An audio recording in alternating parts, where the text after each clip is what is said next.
Now, returning to one of our top stories, the Prime Minister releasing the latest economic update in Beijing earlier today. Joining us, Liberal infrastructure critic Gerard Kennedy. Mr. Kennedy, what'd you make of the Prime Minister doing this in China? Well, you know, last time he was in St. John, New Brunswick. This time he's in China. I think it just shows the lack of credibility the government has. They're as far away from Parliament as they can possibly get. Their accountability report is really an expensive fairy tale. There's no facts or figures there, and yet we know they have the facts. They know exactly where the jobs are not taking place, which is more to the point than the jobs that are, and they refuse to release it. And so Canadians are getting hoodwinked in very expensive fashion. Finance Minister goes to Winnipeg, big production. The Prime Minister is in China, and it's really deluding people. But worse than that, it's hurting people. There are people out of work that could have been working that aren't. And that's what the Prime Minister, unfortunately, isn't here to stand up and take accountability for. When the Liberals first demanded this regular update from the government, it seemed like a pretty good idea at the time. I think a few folks said out loud, we'll hold their feet to the fire. But the Conservatives have managed to turn these updates into an orgy of self-congratulation. Have they been able to do that because they deliver them where there's no opposition? There's no one to ask the bad questions.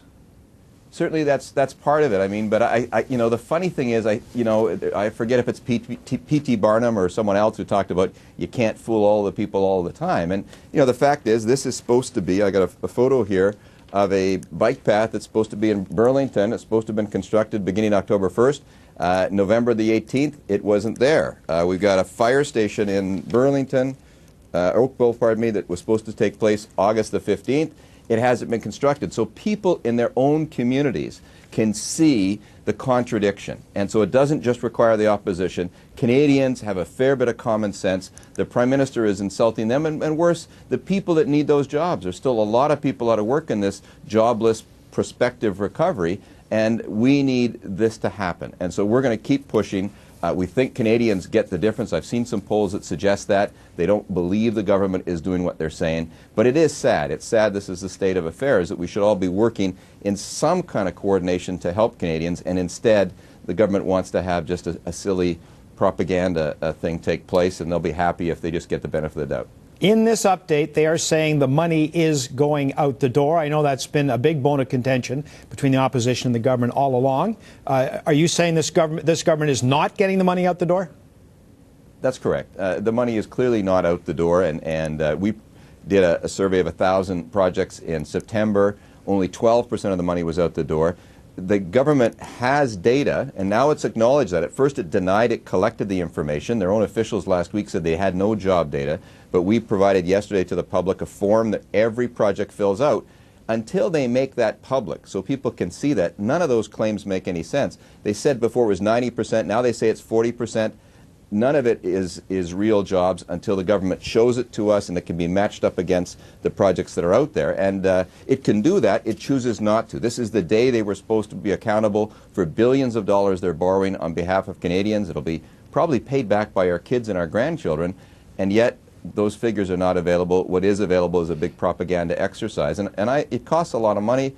I think Canadians have every right to feel that they're being hoodwinked, and they should expect a lot better, and we're going to help them to provide that. We have obtained some of the data, and over the next number of days, we're going to release it. The Prime Minister also said that this stimulus money is going to create 220,000 jobs. That's an awful lot of jobs, if it's true. Do you have data to support or contradict that? Well, our data shows that he's created about 5,000 jobs. So the Prime Minister has a long, long way to go, and he ought not be running off to Beijing or too many foreign points. If he's really serious about it, this is not a government that has rolled up its sleeves. There are municipalities now that say they can't do the projects. They got their approvals too late. They've got a deadline of March 30th, 2011, where they could be left holding the bag. And there is going to be billions of dollars left unspent this year. That's a guarantee.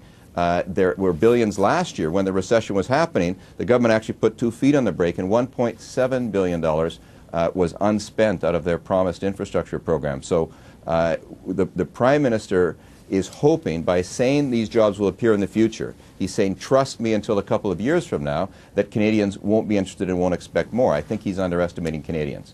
Mr. Kennedy, as we say goodbye to you, sir, you can fool some of the people all the time, all the people some of the time, but not all the people all the time. That was Abraham Lincoln. No, thanks very much, and I'll use that now, and that's a better source in these circumstances. Better politics is possible, and he's a good frame of reference for what we hope Canadians expect. Gerard Kennedy, thank you very much, sir. Thank you.